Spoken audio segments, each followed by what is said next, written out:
Hello guys, welcome to my YouTube channel math math classes. तो आज जो हम बात करने भाई हम प्रोडक्शन पॉसिबिलिटी कर्व, जिसको हम पीपीसी इन शॉर्ट फॉर्म बोलते हैं, उसके बारे में पढ़ेंगे। देखो भाई, इससे पहले ना जो हमारे पास क्या है कि जितने भी जो बेसिक कंसेप्ट है तो बस उसका ज्ञान होना चाहिए। ठीक है, तुम्हें कुछ बातें नहीं पता होगी फिर भी जाके इस टॉपिक को तुम समझ जाओगे। तो देखो भाई क्या मेरे पास है, सबसे पहले बात करते हैं भाई कि मेरे पास ये प्रोडक्शन पॉसिबिलिटी कर्व होता क्या है। ठीक है, तो कह रहे थे production possibility curve also known as production possibility frontier. ठीक है, इसको हम क्या कहते हैं, मतलब कि फॉर्टेन बोलते हैं। ठीक है, उसके बाद इसको पीपीएफ बोलते हैं।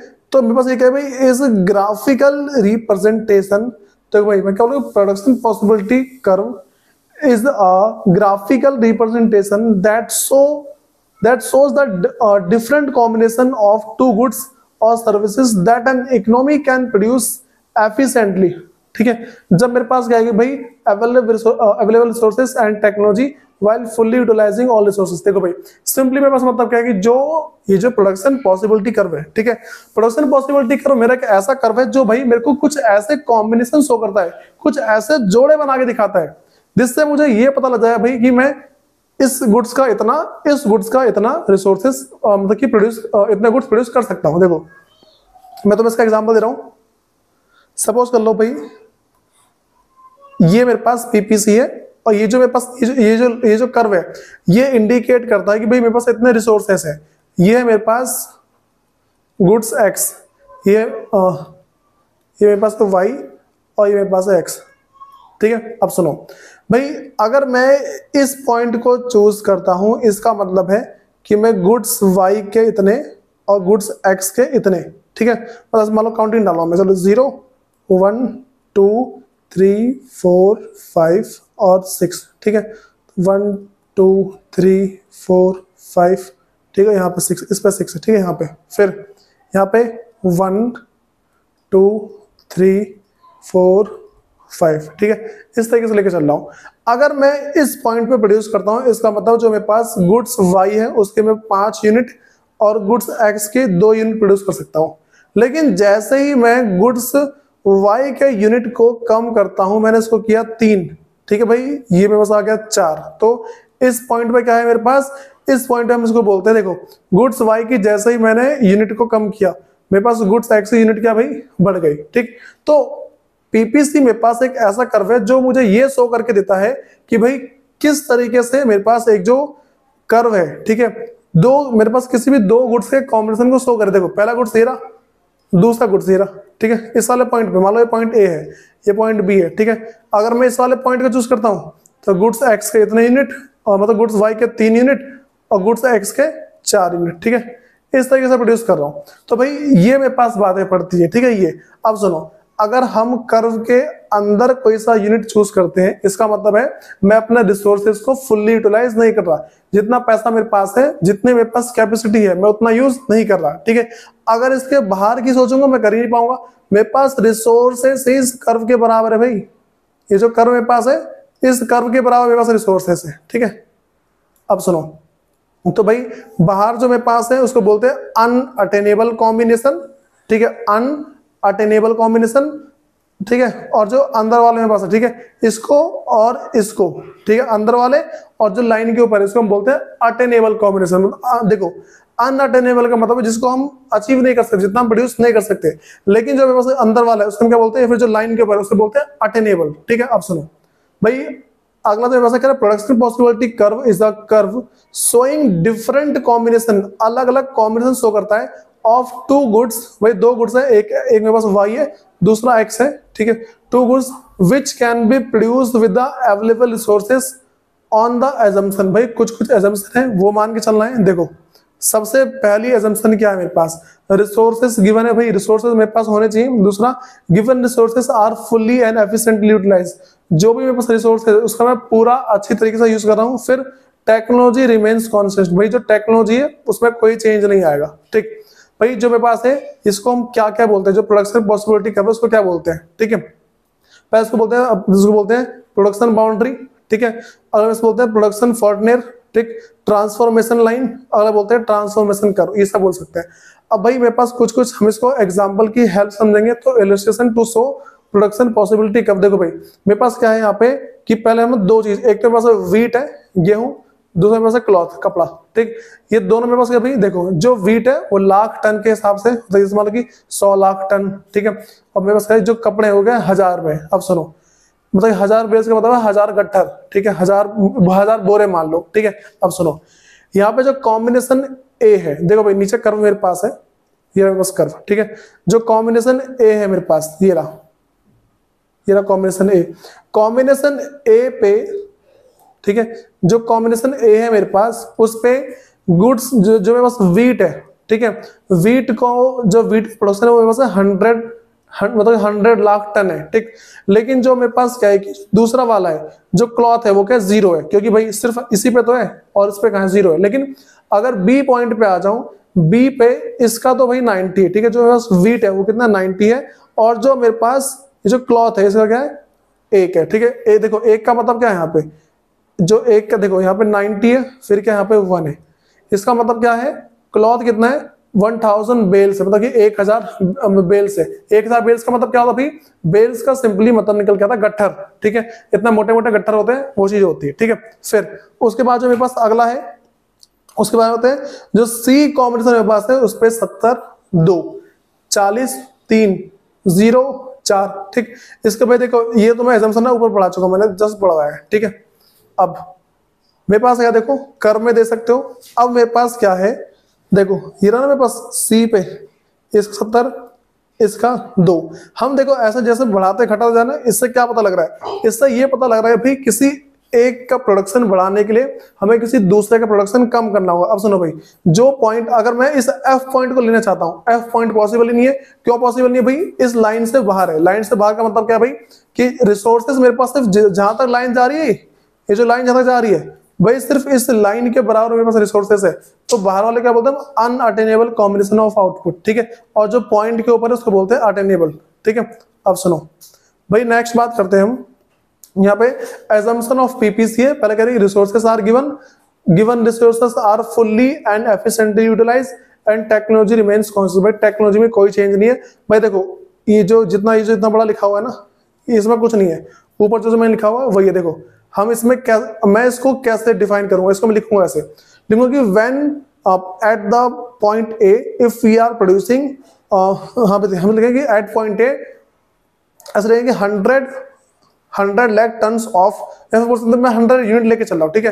100 यूनिट लेके चल रहा हूँ, 100 यूनिट, इसका 1 यूनिट 2 यूनिट 3 यूनिट 4 यूनिट, ठीक है, ऐसे लेके चलूंगा। यानी at point A 100 if you are producing 100 unit of wheat then the production of cloth is 0, ठीक है। प्रोडक्शन ऑफ क्लॉथ 0 है। उसके बाद इफ फिर but at point B if we are producing 90 unit of wheat then the production increase from 0 to 1, ठीक है। Production of cloth increase from 0 to 1, इस तरीके से बोलेंगे। फिर भाई ऐसे करते करते हम बढ़ाते रहेंगे। हम इसे बताएंगे कि इफ वी वांट टू ऐसा देखो भाई इसे बोलेंगे if we want to increase the production of cloth we need to decrease the production of wheat. अगर हम क्लॉथ के प्रोडक्शन को बढ़ाना चाहते हैं, ठीक है, अगर हम जो मेरे पास है भाई देखो मैं कहूँ कि अगर जो मेरे पास क्लॉथ का प्रोडक्शन है अगर हम इसको बढ़ाना चाहते हैं तो व्हीट का प्रोडक्शन क्या भाई उसमें हमें कम करना पड़ेगा, ठीक है, इस तरीके से। अब सुनो फिर भाई उसके बाद जो मेरे पास अगला क्या है देखो, ये सारा मेरे पास वही लिखा है। फिर ऐसे लिखेंगे eight the point D the production of wheat is 40 unit and the production of cloth is 3 unit, ठीक है। सेम तरीके से भाई उसका यहाँ पे बढ़ता और घटता रहेगा, ठीक है। अब सुनो जो मेरे पास नेक्स्ट है, हाँ भाई अटेनेबल एंड अनअटेनेबल कॉम्बिनेशन जो इस पॉइंट के ऊपर होते हैं, ठीक है, या फिर जो अंदर होते हैं इसको बोलते हैं अटेनेबल कॉम्बिनेशन। कह रहे कि attainable combination means that combination of output that can be achieve, जिसको हम पा सकते हैं, इसको हम बना सकते हैं, ठीक है, बाय द अवेलेबल रिसोर्सेज, जो रिसोर्सेज मेरे पास है, ठीक। उसके बाद अगली बात कर दो मेरे पास है अनअटेनेबल कॉम्बिनेशन, जो पॉइंट मेरे पास बाहर होते हैं उसको बोलते हैं अनअटेनेबल कॉम्बिनेशन। अब सुनो भाई मेरे पास यहाँ पे देखो ये चीज बता चुका हूँ, ठीक। अगर अंदर है इसको बोलते हैं अंडर यूटिलाइजेशन ऑफ रिसोर्सेज, अगर बाहर है तो अनअटेनेबल सिचुएशन है, ठीक। अगर इस पॉइंट के ऊपर है हम इसको बोलते हैं फुल यूटिलाइजेशन ऑफ रिसोर्सेज, इस बात को बस ध्यान रख के चलना। फिर भाई अपॉर्चुनिटी कॉस्ट की बात करते हैं। भाई देखो अपॉर्चुनिटी कॉस्ट का सिंपली मतलब क्या होता है, किसी एक के प्रोडक्शन को बढ़ाने के लिए हमने जो दूसरे गुड्स का प्रोडक्शन कम किया है उसको क्या बोलेंगे अपॉर्चुनिटी कॉस्ट, ठीक है। देखो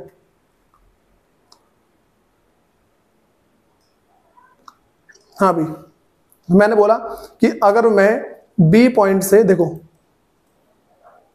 अगर मैं बी पॉइंट से सी पॉइंट पे गया हूँ, ठीक है, जो बी पॉइंट है इस बी पॉइंट से मैं गया हूँ सी पॉइंट पे, ठीक है, तो सी पॉइंट की अपॉर्चुनिटी कॉस्ट क्या है, देखो मैंने यहां से कितना बढ़ाया, यहां से 1 से 2 बढ़ाए और ये कम कितना हुआ, इसी पॉइंट पे कम कितना हुआ है, तो मैं एक देखो यहां बढ़ाया मैंने, ठीक है, तो यहाँ पे मैंने कम कितना किया है, यहाँ पे मेरे पास 20 सी पे गए तो यहां से कम कितना हुआ 20, 10 यहाँ 10 यहाँ 20, ठीक है, तो सी पॉइंट तक पहुंचने के लिए मेरे पास अपॉर्चुनिटी कॉस्ट कितनी भाई 20 है। नॉर्मली बोले for increasing the production of 1 unit we need to decrease the production of other unit is called opportunity cost, ठीक है। अब देखो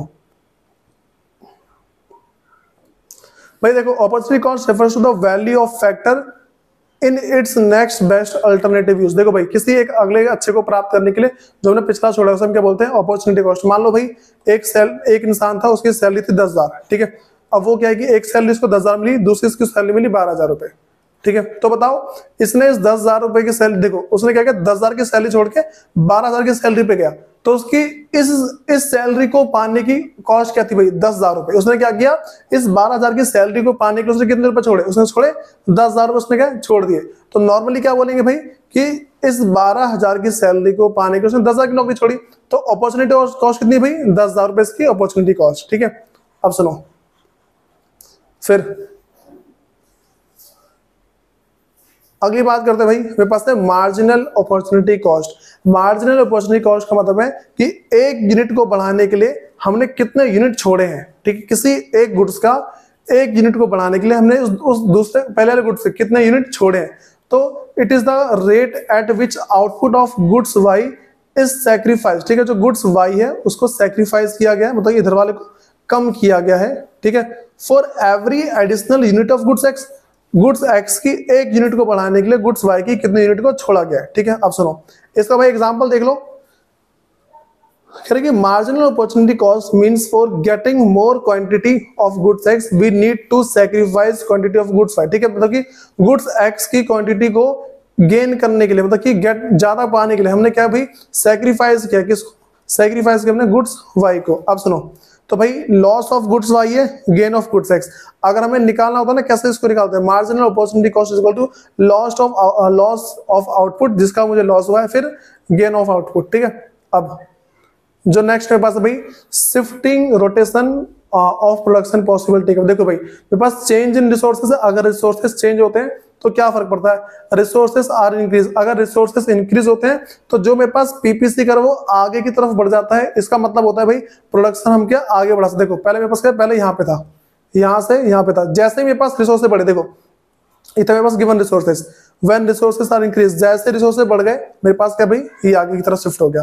देखो क्या लिखा है इसमें कि if resources are increased then we can produce a more quantity of both the goods, so production possibilities shift to the right, ठीक है भाई, देखो राइट की तरफ शिफ्ट हो गया हो, ठीक है।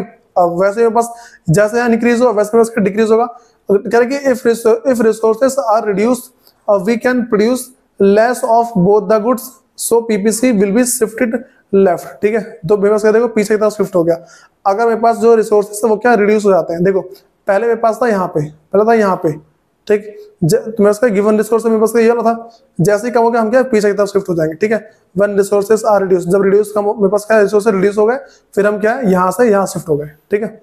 फिर अगली बात है भाई चेंज इन टेक्नोलॉजी, अगर टेक्नोलॉजी चेंज होती है तो हम क्या करते हैं, जिस चीज की टेक्नोलॉजी चेंज होती है भाई हम क्या सिर्फ उसी का प्रोडक्शन बढ़ा सकते हैं। तो कह रहे कि पहला efficient technology for the production of goods x, अगर गुड्स एक्स की टेक्नोलॉजी बढ़ जाती है तो कह रहे efficient technology for the production of goods x would mean more production, ठीक है भाई, अगर गुड्स एक्स का बढ़ा है तो गुड्स एक्स प्रोडक्शन का भाई बढ़ जाएगा। तो देखो क्या बोलेंगे इसमें, यहाँ मेरे पास क्या है, पहला था देखो यहाँ पे ये गिवन टेक्नोलॉजी, मेरे पास पॉइंट क्या वाला, ये पॉइंट मेरे पास गिवन टेक्नोलॉजी है, जैसे ही मेरे पास गुड्स एक्स की टेक्नोलॉजी बढ़ती है क्या यहाँ शिफ्ट होकर यहाँ पहुंच जाती है, ठीक। फिर दूसरा मेरे पास है efficient technology for the production of goods Y, अगर गुड्स वाई की बात करें, efficient technology for the production of goods Y would mean more production of goods Y, so the PPC will be shifted as below. देखो भाई अगर Y की technology बढ़ती है तो मेरे पास क्या वाई शिफ्ट हो जाए, देखो भाई यहाँ वाई था ना गुड्स वाई, तो गुड्स वाई पहले यहाँ पे था, यहाँ शिफ्ट हो गया आगे तरफ चला गया, ठीक है। नेक्स्ट जो मेरे पास है भाई वो है कि efficient technology for the production of both goods X ठीक है, एंड गुड्स वाई। अगर दोनों की टेक्नोलॉजी बढ़ जाती है, ठीक है, गुड्स एक्स की भी बढ़ जाती है और जो मेरे पास ये जो गुड्स वाई है, ठीक है, इसकी भी बढ़ जाती है, तो नॉर्मली क्या बोलेंगे भाई, मेरे पास जो पीपीएस है वो क्या है, नॉर्मली आगे की ओर शिफ्ट हो जाएगा पूरा। ठीक, फिर भाई मेरे पास कुछ कुछ क्या है इसकी बेसिक प्रॉपर्टीज है पीपीसी की, ठीक है। तो पहला कह रहे हैं कि production possibility curve slope downward. देखो भाई, जो प्रोडक्शन पॉसिबिलिटी कर्व जो है नीचे की तरफ ऐसा क्यों होता है, मतलब कि ऐसा बना हुआ है ना, देखो ऐसा बना है, तो ऊपर से नीचे की तरफ क्यों जा रहा है वो, ठीक है, ऊपर से नीचे की तरफ इसलिए जा रहा है क्योंकि for increasing the production of one unit, या फिर बोल सकते हैं goods X, we need to sacrifice the unit of goods Y, ठीक है। इट इज बिकॉज ऑफ इसके रिसोर्सेज। देखो भाई, किसी एक का प्रोडक्शन बढ़ाने के लिए हमें किसी दूसरे गुड्स के प्रोडक्शन को कम करना होता है, इसीलिए क्या होता है भाई कि जो बस पीपीसी है वो डाउनवर्ड होता है, ठीक है। फिर यहां पे कह रहे हैं कि production possibility curve slope down from left to right, it is because in situation of fuller utilisation of given resources. भाई जो मेरे पास रिसोर्सेज उसका पूरा यूज हो रहा है, production of both the goods can not be increase more of the goods X, ठीक है भाई, can be produce only when there is a decrease in the production of goods Y. Simply बात करें कि भाई जो गुड्स एक्स का production अगर हमें बढ़ाना है तो गुड्स वाई के प्रोडक्शन को हमें कम करना ही होगा, तभी हम बढ़ा सकते हैं, वरना नहीं बढ़ा सकते। और इसीलिए मेरे पास जो पीपीसी है वो क्या है, स्लोप डाउनवर्ड होता है, ठीक है। फिर अगली बात करते हैं भाई, मेरे पास जो है production possibility curve is concave to the origin. इसका भी ऑलमोस्ट सेम ही रीजन है, ठीक है। ऐसा होता है, देखो concave to the origin, origin ये रहा, ठीक है, यहाँ कॉनकेव है, मतलब यहाँ से ऊपर की तरफ उठा हुआ है। अब देखो कह रहे कि it is because to produce each additional unit, मतलब एक यूनिट को प्रोड्यूस करने के लिए ऑफ गुड्स एक्स की एक यूनिट को प्रोड्यूस करने के लिए more and more unit of goods Y will have to sacrifice. देखो गुड्स एक्स के यूनिट को प्रोड्यूस, मतलब गुड्स एक्स के यूनिट को प्रोड्यूस करने के लिए भाई मेरे को क्या करना पड़ेगा, जो गुड्स वाई है, ठीक है, उसको सैक्रिफाइस करना पड़ेगा। तो goods Y will have to sacrifice then before opportunity cost. देखो भाई जितना मेरे को यहाँ पे मिला है ना, ठीक, देखो मैं ऐसा बोल रहा हूं, मैं तुम दिखाता हूं, सबसे ऊपर वाला एग्जांपल पे आ जाओ एक बार पहले।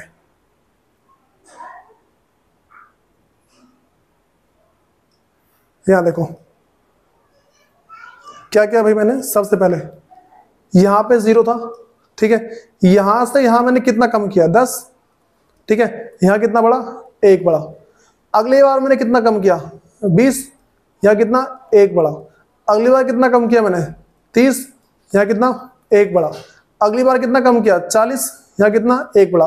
तो मैं वही बोल रहा हूं कि हर बार जो मैं सेक्रीफाइस करूंगा उसका अमाउंट बढ़ता रहता है। हर बार जो सेक्रीफाइस कर रहा हूं, ये जो मेरे पास वीट है इसको मैं ज्यादा सेक्रीफाइस करूंगा, हर बार जितने बार मैं सेक्रीफाइस को इसका प्रोडक्शन कम करूंगा, मुझे ज्यादा प्रोडक्शन कम करना होगा अगली बार बढ़ाने के लिए, ठीक है। अब सुनो भाई, अगली बात करते हैं इसका अपॉर्चुनिटी कॉस्ट। और जो देखो मेरे पास क्या है,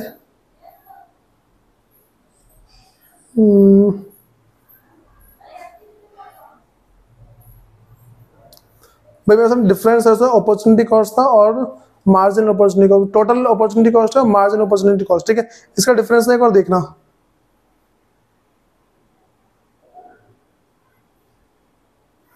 हाँ भाई ये बस ना टोटल अपॉर्चुनिटी कॉस्ट है, ये बस मार्जिनल अपॉर्चुनिटी कॉस्ट है। ठीक है, हमें करना भाई इसको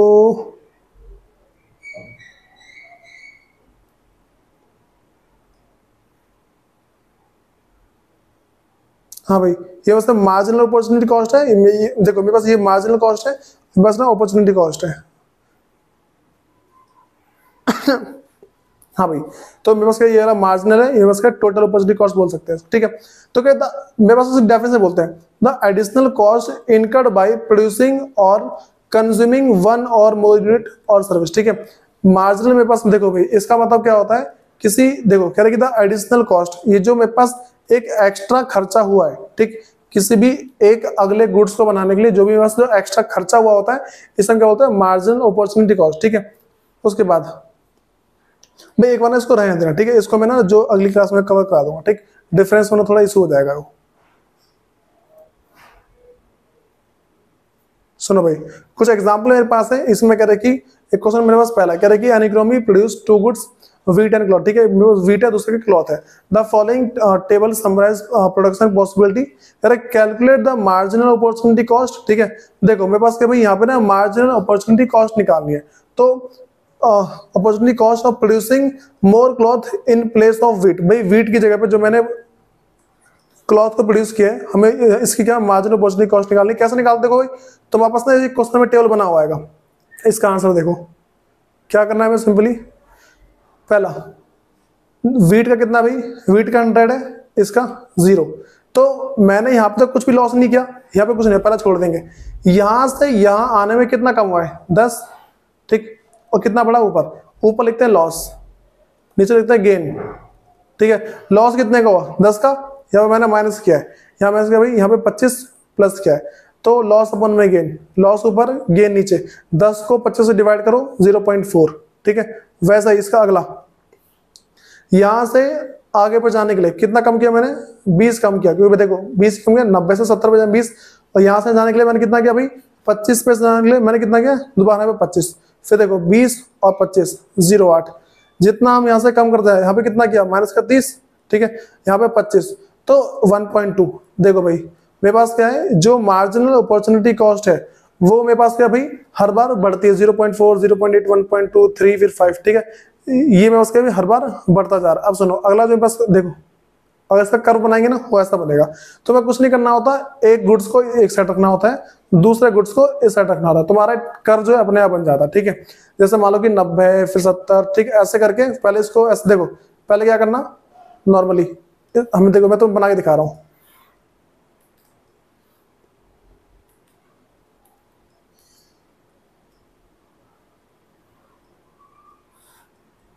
ऐसा है, ठीक, करना क्या भाई सबसे पहले ना यहां से लेके ऐसा कर दो, पहले ऐसा किया मैंने, मेरे पास सबसे पहला नंबर क्या देखो ऊपर जो बस नंबर है पहले पे 100 है, उस पे 0 है, ठीक है, एक का मैंने किया 100, ठीक है, यहाँ पे लिख दो 100, यहाँ लिख दो मेरे पास देखो ये 100 है, एक का 0 हो गया।